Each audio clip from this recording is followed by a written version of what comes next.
My name is Colonel Sanders, and this is my story. I will give it title, A Life of Struggle and Triumph. They call me Colonel Sanders, the man behind Kentucky Fried Chicken. But what you don't know is how many times life knocked me down before I finally found success.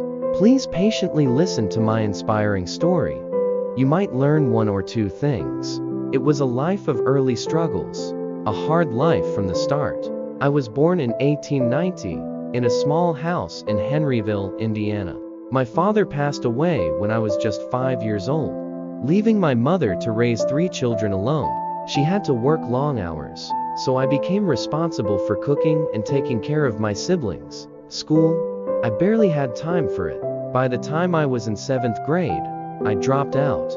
We needed money more than I needed an education, so I started working whatever jobs I could find. Farmhand, streetcar conductor, railroad worker. I took whatever I could get. But life wasn't easy.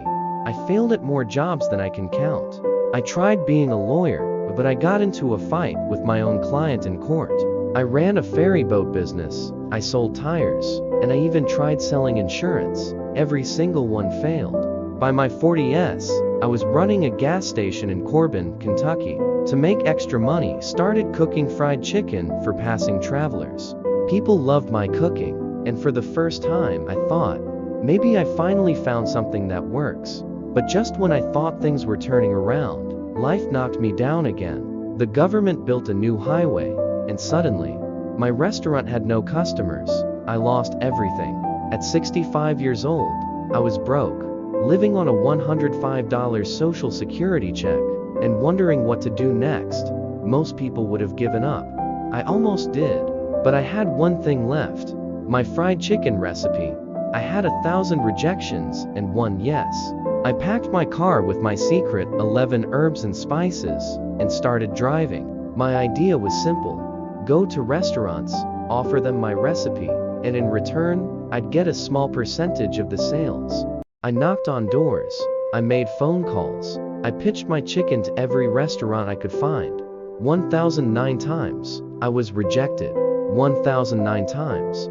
People told me no. I slept in my car. I went hungry. But I kept going.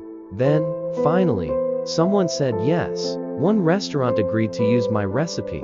Then another, and another.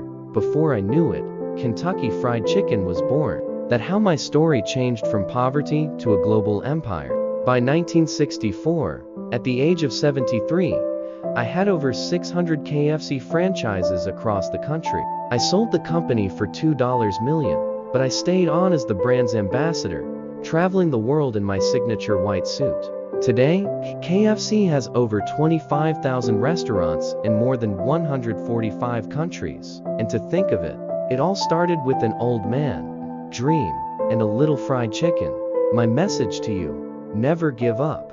People say age is a limitation, that once you reach a certain point, it's too late to chase your dreams.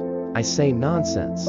I was 65 years old, broke, and struggling when I started KFC. I had every excuse to quit, but I didn't, and neither should you. Never give up. Keep knocking on doors. Keep believing in yourself, because success isn't about where you start. It's about how hard you're willing to fight for it. This is my story. What will yours be? If this story inspired you, hit that like button and subscribe for more powerful success stories.